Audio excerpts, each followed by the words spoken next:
மதுஹப் கருத்து வழங்குதா? அப்ப 4 கக்கூசில் ஒரு கக்கூசை பின்பற்றுகிறான். மதுஹப் மார்க்க அடிப்படையில் சரியா என்றால் ஆழமான ஒரு ஆய்வு செய்தும் இதற்கு விளக்கம் கொடுக்கலாம். மேலோட்டமான சில கேள்விகளை நீங்கள் சிந்தித்து பார்த்தால் கூட இவ்வளவு பெரிய ஒரு பிற்போக்குத்தனத்தில நம்ம இருந்தோம், இவ்வளவு பெரிய ஒரு அறியாமையில நம்ம இருந்தோம் என்று விளங்குகிற வகையிலும் இதற்கு நம்ம விளக்கம் தர முடியும். முதலாவதாக மேலோட்டமாகவே இந்த மதுஹப் என்பது இஸ்லாத்தில் உள்ளதுதானா என்பதை மேலோட்டமாக புரிந்து கொள்வதற்கு சில சான்றுகளை நான் உங்களுக்கு சொல்கிறேன். இப்ப 4 மதுஹபில் ஒன்றை பின்பற்ற வேண்டும் என்கிறார்கள். இஸ்லாத்துடைய எல்லா அடிப்படையான விஷயங்களும் குர்ஆன் ஹதீஸ்ல தான் இருக்கணும். இப்ப நீங்கள் லுகர் தொழுகிறீர்கள் வைங்க, இந்த லுகர்ங்கிற வார்த்தை எதுல இருக்கணும்? ஒன்னு குர்ஆன்ல இருக்கணும், இல்லைன்னா ஹதீஸ்ல இருக்கணும்.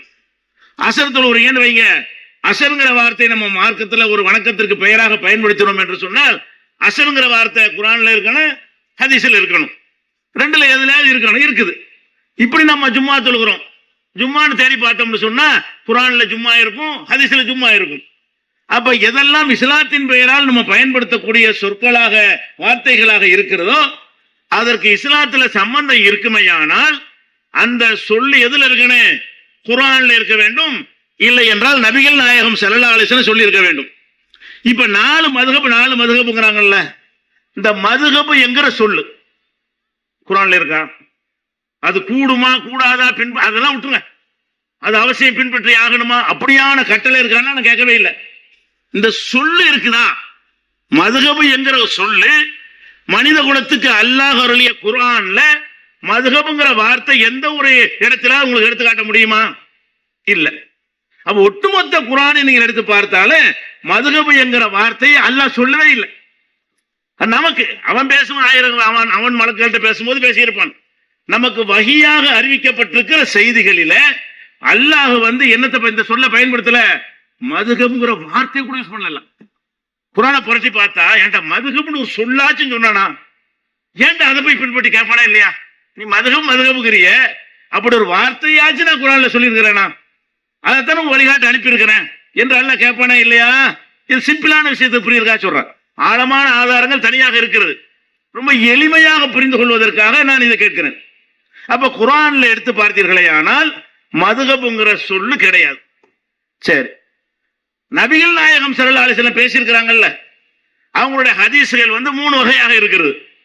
அவங்க வாயால் எதெல்லாம் பேசினாங்களோ அது ஹதீஸ், அவங்க எதையெல்லாம் செஞ்சாங்களோ அது ஹதீஸ், மற்றவர்கள் செய்வதை பார்த்து அனுமதித்தார்களோ அதுக்கு பேர் ஹதீஸ். ஹதீஸ்னா 3 தான்.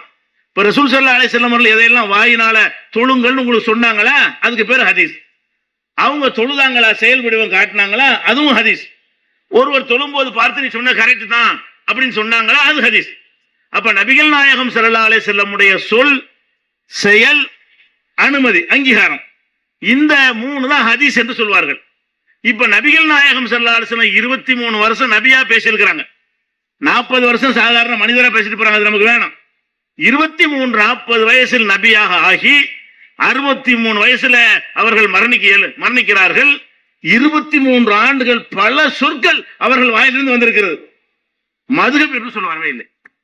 23 வருஷத்தினுடைய ஒட்டுமொத்த வாழ்க்கையில ஒரே ஒரு தடவை கூட மதுஹப் என்கிற ஒரு சொல்லை அவர்கள் பயன்படுத்தினார்களா?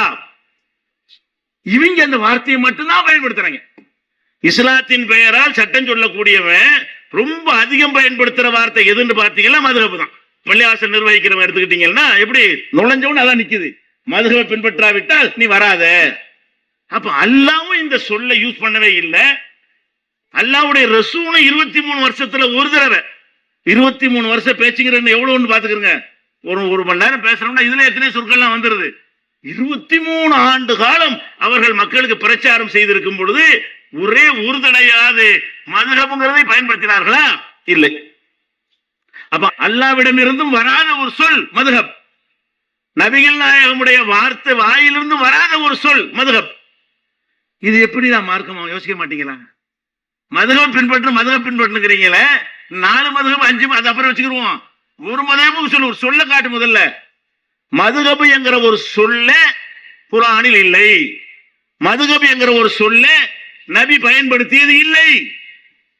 இப்ப என்ன நீ வரங்கன்னு அப்ப பின்னாடிதான் உண்டாக்கி ஏமாத்துறேன்னு வழங்கணுமா இல்லையா?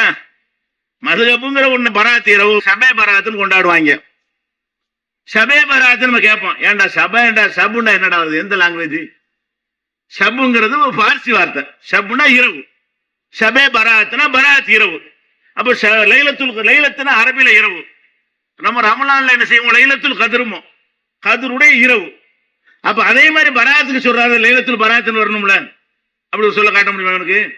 சபே பராத் பின்னாடி உண்டாக்குனதுனால பேர் கூட பார்சியில உண்டாக்கணும் வச்சுக்கிட்டான். இந்த பார்சிக்கான ஈராங்காரன் உண்டாக்குனதுனால என்ன செஞ்சுட்டாங்க, பராத் இரவுக்கு என்ன பேர் சொல்லுவாங்க, ஷபே பராத். ரமலான்ல வர்ற இரவுக்கு லைலத்துல் கத்ர், அது கரெக்ட் அரபில வந்துருது. லைலத்துல் கத்ர் அல்லாஹ் குர்ஆன்ல இன்னா அன்ஸல்னாஹு ஃபீ லைலத்துல் கத்ர் என்கிறான். அப்ப நபிகள் நாயகம் ஸல்லல்லாஹு அலைஹி வஸல்லம் பல சந்தர்ப்பங்களில் இதை பயன்படுத்தி இருக்கிறார்கள். அது மாதிரி லைலத்துல் பராத் இருக்குதா, ஆனா உங்ககிட்ட ஷபே பராத் இருக்குது. அந்த சொல்லே அங்க இல்லை என்று சொன்னால் நீ உண்டாக்கி இருக்கிற. இப்ப தராவின்னு தொழுகிறோம். இப்ப தராவி மார்க்கத்தில் லொஹர்ன்ற தொழுகைக்கு குர்ஆன்ல இருக்குது, ஹதீஸ்ல இருக்குது. அசர் மகரிப் எல்லாமே இருக்கு, சும்மா இருக்கு, என்னென்ன தொழுகிறோமோ அது எல்லாமே குர்ஆனில் இருக்கும், இல்லாட்டி ஹதீஸ்ல இருக்கு, இல்லாட்டி ரெண்டுலயுமே இருக்கும். இப்ப தராவின்னு ஒண்ணு சொல்லுறீங்களப்பா, தராவிங்கிற வார்த்தை அல்லாஹ் குர்ஆன்ல எங்க சொல்லியிருக்கானா? அல்லாஹ்வுடைய ரசூல் அந்த வார்த்தை யூஸ் பண்ணியிருக்கிறாங்களா? இல்ல. எப்படி அல்லாஹ்வுடைய ரசூல் யூஸ் பண்ணாத ஒரு தொழுகை இவங்களா 20 ரக்காத்து உண்டாக்கி, தஹஜ்ஜத் தொழுகை இரவு தொழுகை தான் இருக்கிறது 11 ரக்காத்து, தொழுகையை வேணா உண்டாக்கி பேரை வேணா வச்சதுல இருந்து அது தவறு என்று நம்ம எப்படி சொன்னோமோ, எப்படி புரிந்து கொண்டோமோ, அதே மாதிரி தான் மதுஹப் என்கிறது என்ன இல்ல, குர்ஆனில் அல்லாஹ் சொல்லாத ஒரு வார்த்தை, ஹதீஸில் ரசூல் ஸல்லல்லாஹு அலைஹி வஸல்லம் சொல்லாத வார்த்தை. அதே நேரத்தில் ஹதீஸ் புஸ்தகத்தில் அந்த மதுஹப்ங்கிற சொல்லி இருக்கிறது, ரசூலுல்லாஹ் சொன்னதா இருக்காது. எப்படி இருக்கு? இருக்கிறது. ஹதீஸ் பூரா தேடி பார்த்தீங்கன்னு சொன்னா நபிகள் நாயகமுடைய செயலை விளக்குவாங்கல்ல மக்கள், சஹாபாக்கள், அப்படி விளக்கும் பொழுது இந்த மதுஹப்ங்கிற வார்த்தையை அவங்க யூஸ் பண்ணி இருக்கிறார்கள். அதுவும் ஒரே ஹதீஸ் தான், 5-6 நூல்ல வந்தாலும் அது ஒரு ஹதீஸ் தான். அப்ப சஹாபாக்கள் இந்த மதுஹப்ங்கிற வார்த்தை யூஸ் பண்ணி இருக்கிறார்கள். எதுக்கு யூஸ் பண்ணார்கள்? ஹதீஸ்ல வரும், இதா அராதல் மதுஹப அபஅத, நபிகள் நாயகம் ஸல்லல்லாஹு அலைஹி வஸல்லம் அவர்கள் மதுஹபுக்கு போவார்களே ஆனால் கொஞ்சம் தூரமா போய் விடுவார்கள். இப்ப மதுஹப் அர்த்தம் வழங்குதா? அந்த காலத்துல வீட்டுல எல்லாம் கக்கூஸ் கிடையாதுங்க, வெளியே தான் போகணும். அபூதாவுதுங்கிற ஹதீஸ் புக் எடுங்க, முதல் ஹதீஸ் அதுதான். அபூதாவுதுன்னு ஹதீஸ் புக் இருக்குங்க, திறந்தவன 1ஆம் நம்பர் ஹதீஸ் என்னது, நான் சொல்ற அந்த ஹதீஸ் தான். எப்படி? கான ரசூலுல்லாஹி ஸல்லல்லாஹு அலைஹி வஸல்லம், ரசூல் ஸல்லல்லாஹு அலைஹி வஸல்லம் அவர்கள் இதா அராதல் மதுஹப, மதுஹபுக்கு போவதாக இருந்தால் அப்ப அத தூரமா போயிருவாங்க. எது மதுஹபுக்கு அர்த்தம் வழங்குதா? அப்ப 4 கக்கூசில் ஒரு கக்கூசை பின்பற்றுங்கிறான். அடே ஹதீஸ்ல வர்ற வார்த்தையில மதுஹபுனா கக்கூசு வழங்குதா? ஹதீஸ்ல உள்ள வச்சிடுறேன், நீ சொல்லையாச்சும் ஒழுங்கா தேர்ந்தெடுத்தியா? நாங்க சுன்னத்து நபி வழின்னு சொல்றோம், இது அழகான சொல்லாக இருக்கிறது. நீ மதுஹபுங்கிறிய, அந்த அஜர்த்து மாற்ற போய் மதுஹபுக்கு என்னடா அர்த்தம்? ஹதீஸ்ல சஹாபாக்கள் ரசூலுல்லாஹ்வுடைய செயல் பேசுறாங்கல்ல, ரசூலுல்லாஹ் வாயில சொன்னது இல்லை, இத ரசூலுல்லாஹ்வுடைய செயலை, பாத்ரூம் போவாங்க அதை பத்தி பேசும் பொழுது சஹாபாக்கள் இந்த வார்த்தையை பயன்படுத்தி இருக்கிறார்கள். இது அபூதாவுதில் இருக்கிறது இதே ஹதீஸ், இது இப்னு மாஜாவில் இருக்கிறது, இது திருமதியில் இருக்கிறது, நசையில் இருக்கிறது, அஹ்மதில் இருக்கிறது. 5 ஒரே ஹதீஸ் தான், ஒரே விஷயம் தான். இந்த வாசகம் தான். இந்த வாசகம் புகாரி முஸ்லிம்ல இதெல்லாம் கிடையாது. இந்த 5 நூல்கள்ல என்ன வருதுன்னு கேட்டா, அவுட் சைடு போகும் பொழுது கொஞ்சம் தூரமா போய்விடுவார்கள், மக்கள் கண்ணுக்கு தெரியாம போயிட்டு வருவாங்கன்னு இருக்குது. இப்ப என்ன ரசூலுல்லாஹ்ட்ட இது இல்ல, ரசூலுல்லாஹ் காலத்திலேயே இந்த மாதிரி கருத்துல மதுஹப் இல்ல, ரசூலுல்லாஹ் யூஸ் பண்ணது கிடையாது. அதுவே அந்த சொல்ல சஹாபாக்கள் யூஸ் பண்ணி இருக்கிறாங்க. எதுக்கு யூஸ் பண்ணாங்க? கழிப்பிடம் செல்வதற்கு யூஸ் பண்ணி இருக்கிறார்கள். கழிப்பிடத்துக்கு பேர் தான் என்னது? மதுஹப். அப்ப மதுஹப் என்று பின்பற்றணுங்கிறீங்களே, அதுக்கு அர்த்தம் என்று நீங்க தேடி பார்த்தீர்களே ஹதீஸ்கள்ல, அகராதியில வேற அர்த்தம், ரெண்டாவது சொல்றேன், ஹதீஸ்கள்ல தேடி பார்த்தீர்களே ஆனால் ரசூலுல்லாஹ்வுடைய சொல்லில் தேடி பார்த்தால் அது இல்லை. ரசூலுல்லாஹ்வுடைய செயலை பற்றி சஹாபாக்கள் பயன்படுத்தும் போது சொல்லி இருக்கிறார்களா என்றால் கழிப்பிடம் என்ற அர்த்தத்தில் சொல்லி இருக்கிறார்கள். அப்ப அபு ஹனீஃபா மதுஹப்னா அபு ஹனீஃபாவுடைய கழிப்பிடம், அதன் அர்த்தம். ஷாஃபி மதுஹப் என்றால் ஷாஃபியுடைய கழிப்பிடம். மாலிகி மதுஹப் என்ற, நான் இட்டு கட்டி பொய்யா சொல்றேன், ஹதீஸ்ல இருக்குது.